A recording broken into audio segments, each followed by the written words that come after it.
সম্প্রতি ইসরায়েলের প্রধানমন্ত্রী বেঞ্জামিন নেতানিয়াহু জাতিসংঘের সঙ্গে সব ধরনের সম্পর্ক ছিন্নের ঘোষণা দিয়ে বলেন, ইসরায়েল জাতিসংঘের সঙ্গে সম্পর্ক রাখার বিষয়টি পুনর্বিবেচনা করছে।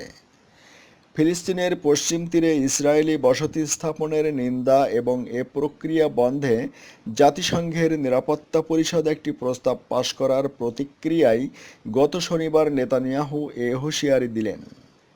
যুক্তরাষ্ট্র অতীতের অবস্থান থেকে সরে শুক্রবার এ প্রস্তাবে ভেটো ক্ষমতা প্রয়োগে ব্রত থাকে। এর আগে মিশরের প্রস্তাবিত এ প্রস্তাবের ওপর বৃহস্পতিবার ভোটাভুটি হওয়ার কথা ছিল, কিন্তু নবনির্বাচিত মার্কিন প্রেসিডেন্ট ডোনাল্ড ট্রাম্প ফোন করলে তা থেকে শেষ মুহূর্তে সরে আসেন স্বৈরশাসক জেনারেল সিসির মিশর।